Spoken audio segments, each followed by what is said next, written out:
सुंद'यैनो updates लानानै फिन खेबसे चेनेलाव फैफिनबावनाय जाबाय।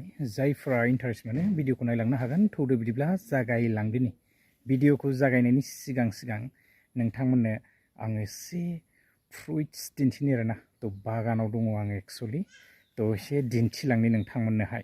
एकदम माने रेडि रेदां मोननानै दं नै जाथिनो। मोनसावलायबाय नै। मोनथारसिगोन बेबो एकदम कालार लाबोहांबाय। वाव बेयावथ' नै मोननानै दं फुरा। नैबेयावबो थाइसे नै मोनबाथाय माने मोनसावलाजोबो नै।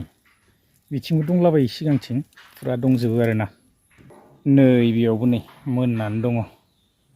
बिथिंजाय बिबारबो दङमोनलै एसे एनै आरो सिगांथिं दंबावो मोनलाजोबनानै दं। ड्रेगन फ्रुइट्स वाव नै। दानिया फैदो बिदिब्ला मेन आपडेट्सआव हाबैदिनि दिनैनि टपिकआवहाय। जोङो बयबो नुनो मोनगासिनो दङ आरो बे साननैसोआव मा सोलिगासिनो दङ नोंथांमोना बयबो मिथिनो मोनखादों ना। दा जोङो आपार आसामावहाय माखासे माने जायगायाव बेबायदि जोङो दैबाना जानायखौ निउसाव नुगासिनो आरो नायगासिनो दङ। दैबानानि भिडिअ ना गोबांथार गाबगु खुगु बायदिसिना जोङो नुलांबाय ना। बेबायदि दैबाना जायोब्लाथ' आरो जोबोद दुखुनांथाव। थैनानैबो थांबाय गोबांफोराना।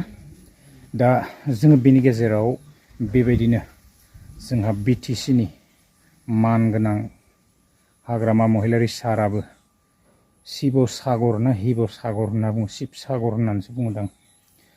बेवहाय जोङो नुनो मोनदों। बिथाङाबो बेबायदिनो नायगिदिंहैदों। लोगोसे जोङो बेवहाय नुनो मोनदों उखिल गगৈ सारखौबो।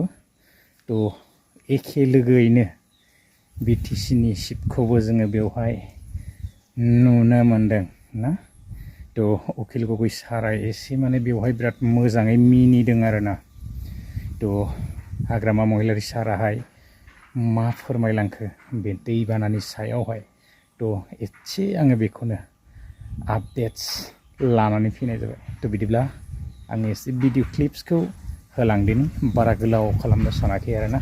इन्टारेस्टिं उखिल गगৈ साराहाय एसे माने मोजाङैनो मिनिदों आरोना।